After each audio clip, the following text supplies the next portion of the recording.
आखिर ये कहां लिखा है संविधान में कि किसी मुस्लिम बाहुल्य क्षेत्र में हिंदू शोभा यात्रा नहीं निकल सकती? और जब आप रोकते हैं तभी हिंदू पक्ष से भी रिएक्शन आता है कि साहब हम भी नहीं जाने देंगे। भाई मुझे आश्चर्य होता है इन बातों को लेकर के कि मस्जिद के सामने से नहीं निकलने देंगे। क्यों नहीं निकलने देंगे? ये सड़क क्या किसी की है क्या?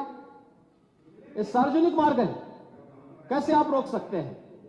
परंपरागत बहराइच में भी एक परंपरागत जुलूस था, परंपरागत जुलूस था, वही मैं कह रहा हूं, परंपरागत जुलूस था। और उसी परंपरागत जुलूस को आगे बढ़ाने के लिए सारे कार्यक्रम संपन्न हुए थे, आगे भी संपन्न होंगे। लेकिन ये चीजें तय करना, ये कहना कि उत्तेजक नारे लगाए जा रहे थे, जय श्री राम का नारा उत्तेजक नहीं है, ये हमारी श्रद्धा का नारा है, हमारी आस्था का प्रतीक है। कल मैं आपसे कहूंगा कि अल्लाह अकबर का जो स्लोगन है ये हमें अच्छा नहीं लगता, नहीं आपको हम रोकें तो क्या आपको अच्छा लगेगा?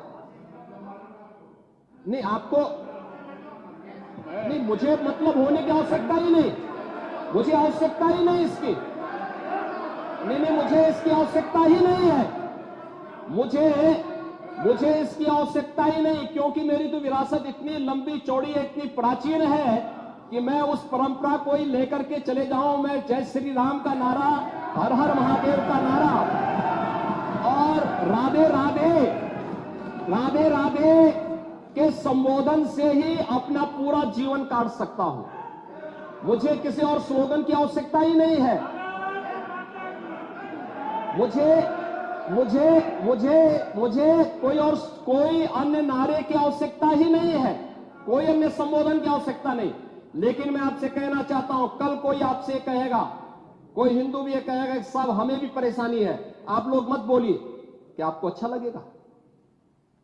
और कोई भजन गाया जा रहा है, आप उस भजन को अश्लील कैसे कह सकते हैं? कैसे कह सकते हैं? कांवड़ यात्रा में क्या अश्लील गाने बजते हैं?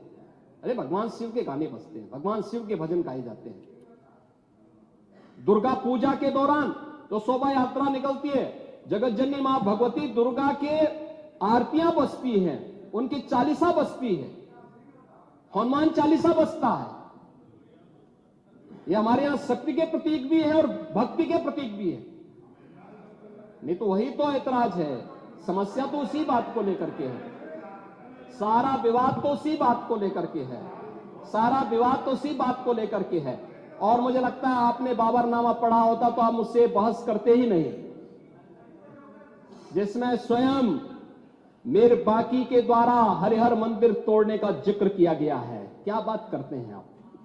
और मुझे लगता है ये जितने लोग यहां पर हैं, ये वहां पे कोई नहीं रहा होगा, लेकिन आपके फोरफादर और फोरफादर के आगे की पीढ़ी उसकी भुक्तभोगी रही होगी, इसलिए आज इस स्थिति में आप लोग वहां पे हैं।